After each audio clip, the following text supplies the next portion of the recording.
The ready start.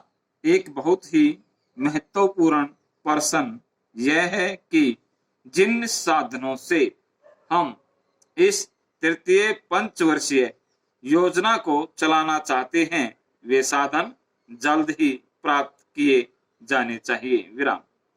मैं साफ तौर से यह कहना चाहता हूं कि मुल्क में करों की जो स्थिति है वह ऐसी नहीं है कि हम जनता पर और अधिक प्रत्यक्ष कर लगा सकें। विराम।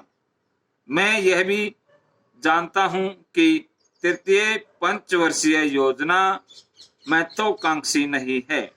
मुल्क की परिस्थितियों और जरूरतों को देखते हुए इसको और बढ़ाया जा सकता है। विराम। दूसरी तरफ मेरा कहना है कि ऐसे हम और नए कर नहीं लगा सकते। अब यह प्रश्न किया जा सकता है कि ऐसी स्थिति में तृतीय पंचवर्षीय योजना किस तरह से चलेगी। विराम। इस संबंध में मैं कुछ सुझाव सदन के सामने रखना चाहता हूं और चाहता हूं कि सरकार उन पर विचार करे। विराम। पहला, हमने कहा है कि करोड़ों रुपए के नए टैक्स लगेंगे और साथ ही सरकार व्यापार संस्थाओं से करोड़ों रुपए का मुनाफा मिलेगा। विराम। मेरा सुझाव है कि इसके साथ ही सरकार को विदेशी व्यापार को भी अपने हाथों में ले लेना चाहिए। विराम।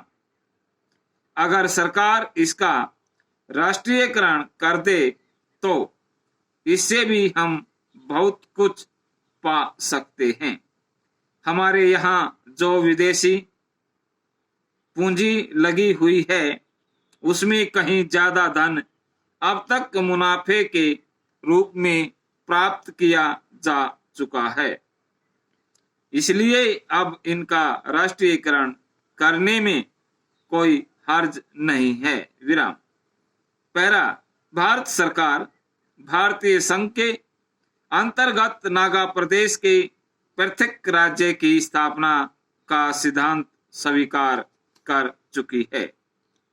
नागा प्रदेश के अक्षुब्ध लोकमत को संतुष्ट करने के लिए ही ऐसा किया गया है। विराम। किंतु पृथक राज्य की स्थापना के लिए संवैधानिक कार्रवाई करने में कुछ समय की आवश्यकता थी।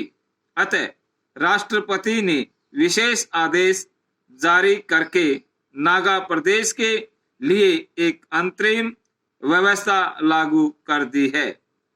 विराम। इसके अनुसार नागा प्रदेश की एक निर्वाचित परिषद होगी जिसके 45 सदस्य होंगे। विराम।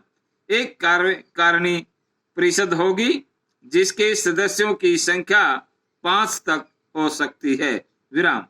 कार्यकारी परिषद के सदस्यों की नियुक्ति निर्वाचित परिषद की सिफारिश पर राज्यपाल द्वारा की जाएगी और परिषद का काम नागा प्रदेश के शासन कार्य में राज्यपाल की सहायता और सहयोग देना होगा।